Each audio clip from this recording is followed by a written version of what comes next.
He fail in love with his made. Episode 7। रजत ऐसे table पर जाकर बैठा जहां से वो टिया और ऋषभ पर नजर रख सकता था, लेकिन टिया और ऋषभ उसे नहीं देख सकते। दूर से रजत को उनकी बातें सुनाई नहीं दे रही थी। वह यह जानना चाह रहा था कि उन दोनों के बीच में क्या बातें हो रही है, लेकिन इस वक्त वह जितनी दूरी पर बैठा है उससे यह संभव नहीं कि उन दोनों की बातें उसे साफ साफ सुनाई दें। रजत ने देखा कि ऋषभ ने टिया का हाथ पकड़ा है। रजत ने इसका गलत मतलब निकाल लिया और उसे सच में इन दोनों के रिश्ते को लेकर गलतफहमी हो गई। टिया ने अपना हाथ हटा लिया और कहा, मुझे इस हाथ में मोच आई है। वो मैं निखिल से पीछा छुड़ाते वक्त कार के नीचे गिर गई थी और मुझे चोट लग गई। यह सुनकर ऋषभ ने सॉरी कहा और उससे कहा, आगे से ध्यान रखना। ऋषभ ने कहा, हम दोनों बचपन के दोस्त हैं और एक दूसरे को बहुत ही अच्छी तरह से जानते हैं। तुम्हें तो पता है ना कि बचपन में हमारे पेरेंट्स ने कहा था कि अगर हम दोनों एक दूसरे को अच्छी तरह समझते हैं और जानते हैं तो हमें एक हो जाना चाहिए। इसका मतलब तुम समझती हो ना टिया कि वह क्या कहना चाहते थे। वह हमें यानी कि एक दूसरे को लाइफ पार्टनर की तरह देख रहे थे। देखो टिया, दुनिया बहुत बड़ी है। तुम अकेले सारी प्रॉब्लम्स का सामना नहीं कर सकती। मैं यह नहीं कह रहा कि तुम स्ट्रांग नहीं हो, लेकिन फिर भी तुम मेरे पास आ जाओ। हम दोनों शादी कर लेते हैं। उसके बाद तुम्हारी जो भी परेशानी है उसे मैं उठाऊंगा। तुम्हारे पापा के इलाज में कोई कमी नहीं छोड़ूंगा और तुम्हारी बुआ और उस वैशाली के टॉर्चर से भी तुम्हें छुड़ा लूंगा। लेकिन टिया उसे मना करते हुए कहती है, मैंने अभी तक शादी के बारे में नहीं सोचा और मैं कैसे अभी शादी कर सकती हूँ, जबकि मेरे पापा अभी कोमा में है। जब तक वह ठीक नहीं हो जाते तब तक मैं ये नहीं सोचा सकती।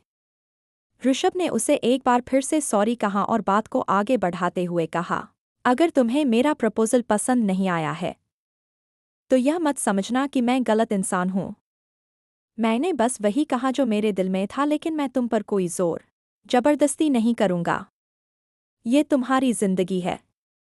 इस पर सिर्फ तुम्हारा हक है और यह फैसला लेने का कि तुम्हें किसके साथ अपनी जिंदगी बितानी है, इसमें सिर्फ और सिर्फ तुम्हारा हक है। यह सुनकर टिया बहुत ही खुश हो गई और उससे कहा, तुम बहुत अच्छे दोस्त हो।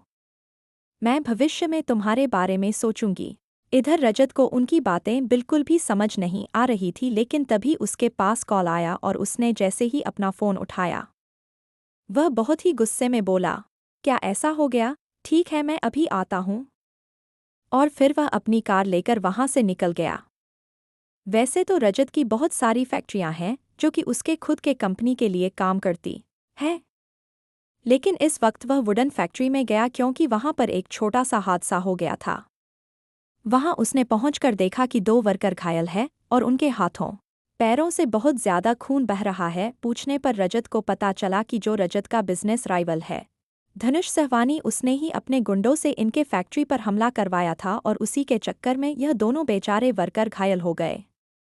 उसने तुरंत ही अपने साथ एक वर्कर को ले लिया और फिर वह फैक्ट्री के बॉर्डर की तरफ चला गया, जहां से धनुष सहवानी का फैक्ट्री साफ दिखता है, या यूं कहे कि यह बॉर्डर उन दोनों के वुडन फैक्ट्री के बीच है। जैसा कि उसे उम्मीद था, धनुष सहवानी उसे वहां ही मिला। रजत ने गुस्से से पूछा, यह क्या है? तुमने मेरे वर्क्स पर हमला क्यों किया? क्या तुम्हें पता नहीं है कि मेरे मामलों में पड़ना कितना महंगा पड़ सकता है? लेकिन धनुष सहवानी हंसते हुए बोला, तुम्हारे पास क्या सबूत है कि मैंने तुम्हारे वर्कर्स पर हमला किया या फिर करवाया है? जब तुम्हारे वर्कर्स पर हमला हुआ, क्या तुम मौका ए वारदात पर उपस्थित थे या फिर तुम्हारे उन दोनों वर्कर्स के अलावा किसी ने भी उन पर हमला होते हुए देखा? ऐसा हो सकता है कि तुमने मुझे फंसाने की कोई नई साजिश रची हो। यह सुनकर तो रजत का गुस्सा और भी ज्यादा बढ़ गया। वह उसे वहीं पर करारा जवाब देना चाह रहा था, लेकिन तभी अचानक से रजत के अंकल मानिक सिंघानिया वहां पर आ गए और उन्होंने रजत को रोकते हुए कहा, हमें लगता है कि हमें यहाँ से चलना चाहिए। और फिर किसी तरह मनाकर रजत को अपने साथ ले गया।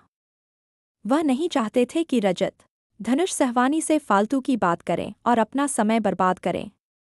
उसने रजत को समझाते हुए कहा, हमें पूरे प्रूफ के साथ उसे अंदर करवाना होगा।